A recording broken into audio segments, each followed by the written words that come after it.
తెలుగు రాష్ట్రాల్లో మనం ఈ వర్గాలకు సంబంధించిన వాళ్ళు అధికారం చూడాల ఇప్పటివరకు. ఎస్. అధికారం చూడాల. అవును. ఈ 70-80 ఏళ్ళలో ఇప్పుడు అధికారం. అవును.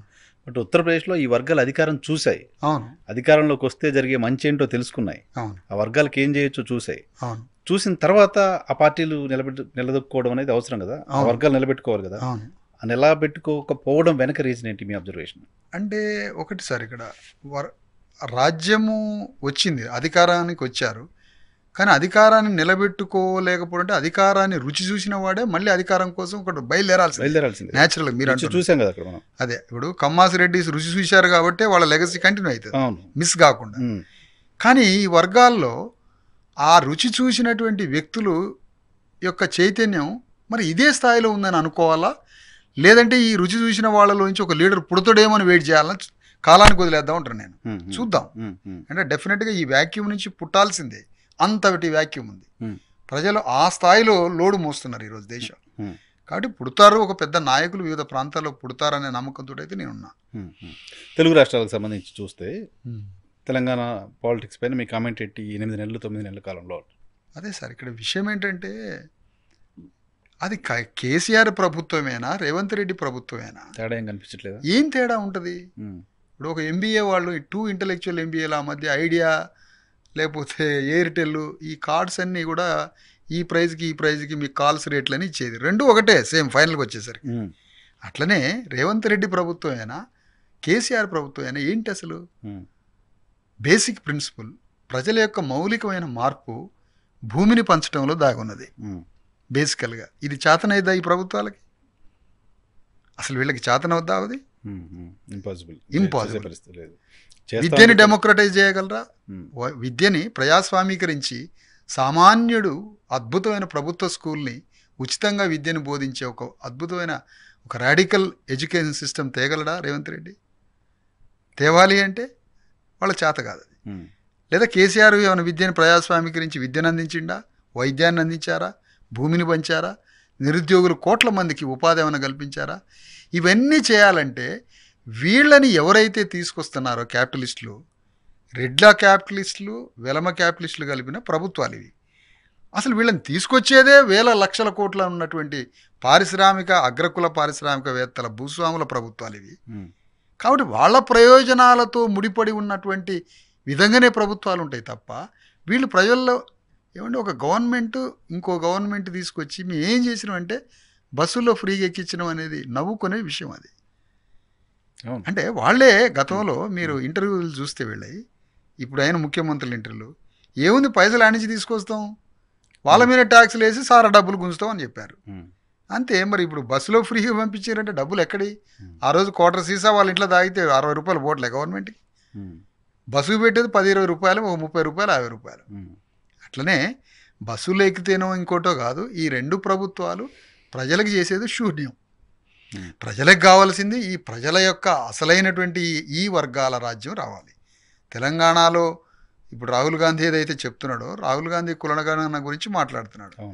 కులగణన చెప్తున్న రాహుల్ గాంధీని మనం ఒకటే సూటిగా ప్రశ్నిద్దాం మీ వేదిక నుంచి. రాహుల్ గాంధీ కులగణన సిద్ధాంతం చెప్తున్నాడంటే లోక్సభలో ప్రతిపక్ష నేత అంటే ఇంకో 4 సీట్లు పెడితే ఆయనే ప్రధానమంత్రి. మరి ప్రతిపక్ష నేత కాశ్మీరీ పండిట్ బ్రాహ్మణ్, ఆయన కాశ్మీరీ పండిట్ బ్రాహ్మణుడు కాంగ్రెస్ పార్టీకి ప్రధానమంత్రి హోదా, లోక్సభ ప్రతిపక్ష నేత అంటే ప్రధానమంత్రి హోదా ఆయన కాదు, అది ఫ్లోర్ లీడర్ ఆయన. మరి ఫ్లోర్ లీడర్ అది తీసుకున్నాడంటే నువ్వు ఏ విధంగా కులగణన సిద్ధాంతాన్ని అమలు చేసినోడు అవుతావు? అది కంప్లీట్ క్వైట్ రాంగ్. తర్వాత తెలంగాణలో కులగణన సిద్ధాంతం అన్నప్పుడు ఇక్కడ ఉన్న క్యాబినెట్ ఎవరిది? రెడ్లది. కార్పొరేషన్లు ఓ 32-30 ప్రకటిస్తే 20 రెడ్లయి. ఇక్కడ బ్యూరోక్రసీ పదవులన్నీ కూడా అగ్రకులాలయి. తెలంగాణలో మొత్తం ఈరోజు బ్యూరోక్రసీ కానీ, క్యాబినెట్ కానీ, ఎమ్మెల్యేలు కానీ, మంత్రిమండలి కానీ, ముఖ్యమంత్రి కానీ వాళ్ళ ప్రతి అడుగులు రెడ్ల కేంద్రంగా నడుస్తుంది. మరి ఇలాంటప్పుడు ఈ గవర్నమెంట్ని కులగణన సిద్ధాంతం ప్రకారం పోతున్న ప్రజాస్వామిక సూత్రం ఎట్లా అవుతుంది అని అడుగుతున్నాను. కులగణన చేయాలనేది డిమాండ్ మాత్రమే, ఇంప్లిమెంట్ చేయాలనే ఆలోచన కాంగ్రెస్ పార్టీ లేదు. ఎట్లా ఉంటుంది? కులగణన అమలు చేయాలంటే ముందు రాహుల్ గాంధీ లోక్సభ ప్రతిపక్ష నేత పదవి నుంచి బయటికి పోవాలా, నువ్వు ఇంప్లిమెంట్ చేయాలని. కులగణన సిద్ధాంతాన్ని ఇంప్లిమెంట్ చేయాలంటే రేవంత్ రెడ్డి పక్కకు పోవాలా, పీసీసీ నుంచి దూరం అయిపోవాలా, ఇవన్నీ జరగాలి కదా. అందుకని మనం ఏదో ఒక పెద్ద ఏదో సోవియట్ రష్యానో ఇంకేదో విప్లవం లేదా అంబేద్కర్ విప్లవంగా చూడొద్దు రాహుల్ గాంధీని. రాహుల్ గాంధీ గవర్నమెంట్ ఎప్పుడు మొన్న 10 years బ్యాక్ వరకు కూడా ఉన్నది కదా, 14 వరకు వాళ్ళే కదా. వాళ్లే కదా. అలాంటప్పుడు మనం ఎట్లా అని చూస్తాం. అందుకని ఇక్కడ కావాల్సింది ఏంటంటే ప్రజలు ఆలోచించాల్సింది మనం ఈ బస్సుల్లో ఫ్రీయో మరొకటో కాదు. ఒకప్పుడు భూమి కాన్షియస్ ఉండే ప్రజలకి. ఆ రోజు కాన్షీరామ్ గవర్నమెంట్ అక్కడ యూపీలో ఉన్నప్పుడు 12,50,000 ఎకరాలు పంచిపెట్టడం జరిగింది. అందుకని మనం అంటున్నది ఏంటంటే తెలంగాణలో భూమి ఉన్నది. మీకు గ్రేటర్ హైదరాబాదులో ఔటర్ రింగ్ రోడ్ మధ్యలో అసలు ఆ ఎంక్రోచ్మెంట్స్ ఏవైతే ఉన్నాయి అవి చెరువులు కావచ్చు లేదా మరో రూపంలో కావచ్చు, టోటల్ హైదరాబాదులో ఆక్రమించిన భూములు 50% ఉన్నాయి. 50% భూముల్ని రికవరీ చేస్తే దాని వాల్యూ ఎంత తెలుసా సార్? 100 ఏళ్ల తెలంగాణ బడ్జెట్కి సరిపడే డబ్బులు అయ్యి.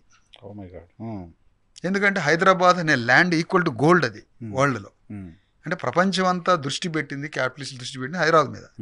ఇలాంటి హైదరాబాదులో ఎంక్రోచ్మెంట్ అయిన ల్యాండ్ని అమ్మితే వచ్చే విలువ ఒక 50 ఏళ్లకి తెలంగాణ బడ్జెట్ పెట్టచ్చు.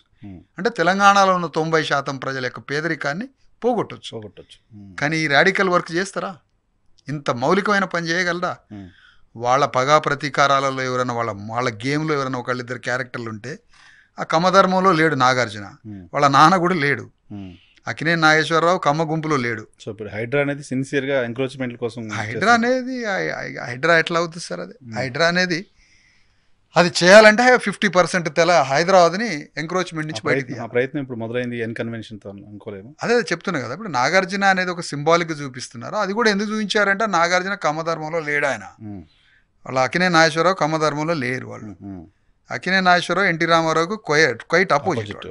వాళ్ళు కాంగ్రెస్ ఫ్యామిలీ అప్పట్లో. తర్వాత ఇప్పుడు న్యూట్రల్గా వాళ్ళు కమ్మ గుంపులో లేరు, వాళ్ళు కేజీఎఫ్లో లేరు కాబట్టి చంద్రబాబు నాయుడు నుంచి ఎక్కడి నుంచి ఒత్తిడి లేదు. ఒక ధమ్కి ఇచ్చారు ఆయనకి, అంతే. ఏమున్నది అందులో? దాన్ని చూపిస్తే విప్లవం కాదు కదా. హస్మత్ పేట పోయి అక్కడ 30 ఏళ్ల నుంచి ఉన్న కూలీనాలు చేసుకునేటువంటి బీసీ ఎస్సీ ఎస్టీలని లేదా మరొక దగ్గర బీసీ ఎస్సీ ఎస్టీలను ముట్టుకోవద్దు కదా, తప్పు కదా అది. ఎవరి ద్వారా ప్రభుత్వం ఏర్పడిందో ఆ ప్రభుత్వం, వాళ్ళ ద్వారా ఏర్పడిన ప్రభుత్వంలో అలాంటి ప్రజల యొక్క చిన్న ఇండ్లని, మధ్యతరగతి పేద వర్గాల యొక్క ఇండ్లకి నోటీసులు ఇవ్వడం, వాళ్ళని కూలుస్తామని బెదిరించడం, ఇలాంటివి చేస్తే ఎట్లా? ప్రసాద్ ఐమాక్స్ బఫర్ జోన్లో లేదా? హెచ్ఎండిఏలో మనం అక్కడ ఉప్పల్ బగాయత్ అంతా ఉంది కదా, ఆ బగాయత్ ఎందులో ఉంది? మూసీ నది పక్కన ఒడ్డున ఉంది. అది ఎట్లా లేఅవుట్ చేసి అమ్మారు? ఈ మాటకు వస్తే లక్షల కోట్ల రూపాయలు హైదరాబాద్లో ఎంక్రోచ్మెంట్ అయినాయి. అవన్నీ చేయడం కాదు, అంతా ఒక గేమ్కి సంబంధించింది. వాళ్ళు ఎప్పుడైనా హైడ్రాని ఎక్స్పోజ్ చేస్తారు. ఆ సబ్జెక్ట్ వద్దనుకుంటే ఇప్పుడు చాలామంది పులి మీద స్వారీ అంటున్నారు. పులి లేదు, స్వారీ లేదు అక్కడ. మీకు హైడ్రా అనేది ఒక ఎక్స్పోజ్ సబ్జెక్ట్. మళ్ళీ ఆ ఎక్స్పోజ్ జీరో చేసిండ్రు అనుకోండి, మీరు హైడ్రా గురించి ఆలోచించరు. మళ్ళీ టెలిఫోన్ ట్యాపింగ్ లాంటివి వస్తాయి, డైవర్షన్ అవుతుంది. మళ్ళీ ఈ ప్రజలు దాని గురించి ఆలోచించరు. అందుకని పులి లేదు, స్వారీ లేదు. ఇది సిపిఐ నారాయణ గారు లాంటి వాళ్ళు చెప్తున్నారు, పులి మీద స్వారీ చేస్తుండో రేవంత్ రెడ్డికి చాలా పెద్ద ఎత్తున అభినందనలు వస్తున్నాయి. అదే అంటే నారాయణ గారిని, సిపిఎంని, ఈ పార్టీలని మనం వాళ్ళని శ్రామిక వర్గంగా మేమైతే గుర్తించట్లే కాదా? లేదు, వాళ్ళ నేపథ్యం అంతా వాళ్ళ అగ్రకుల పార్టీల వర్గాలంతా ఒకటే. వాళ్ళు ఏదో భిన్నంగా శ్రామిక పేద వర్గాలకు సంబంధించిన వ్యక్తులు కాదు. వాళ్ళు కాకపోవచ్చు, కానీ ఆ వర్గాల కోసమే పనిచేస్తున్న పార్టీలకు నాయకత్వం వహిస్తున్నారు. ఆ వర్గాల కోసం పనిచేస్తే సిపిఐ, సిపిఎం పార్టీలు కమ్మపీఠాలు ఎట్లా పునాది వేసుకొని కూర్చుంటాయి? 70 ఏళ్ళ నుంచి కమ్మోళ్లే కదా ఆ పార్టీలకు నాయకులు. వాళ్ళ నాయకులు ఎట్లా అవుతారు? సిపిఎంలో, సిపిఐలో అట్టడుగు బీసీ ఎస్సీ ఎస్టీల రక్తంతో దడిచినటువంటి ఎర్రజెండా అది తెల్ల జెండా. అసలు వీళ్ళ రక్తంతో ఎర్రజెండా అయింది. వీళ్ళ రక్తంతో ధరించిన జెండాకి కమ్మోళ్ళు ఎట్లా నాయకత్వం ఇస్తారు, రెడ్లు ఎట్లా నాయకత్వం ఇస్తారు? అణగారిన వర్గాలకు ఎందుకు సిపిఎం, సిపిఐ పార్టీ నాయకత్వం ఇవ్వదు? కాబట్టి ఆ పార్టీలో ఆ నాయకత్వం అది చరిత్రే పక్కన పెట్టేసింది. వాళ్ళ గురించి మాట్లాడడం కూడా టైం వేస్ట్ ప్రోగ్రామ్, అంతే. సో హైడ్రాతో ఇప్పుడు పెద్దగా ఒరిగేది అదొక గేమ్ అంతే. మీరు చూడండి, మీరు ఈ రోజు అంటున్నా అదే చూడండి మీరు. ఈ వర్గాలకు సంబంధించిన ఐక్యత గురించి మాట్లాడుకుంటున్న క్రమంలో ఆయా వర్గాల్లోనే యూనిటీ లేదు, బానిస వర్గాల్లో యూనిటీ ఉండదు, సంథింగ్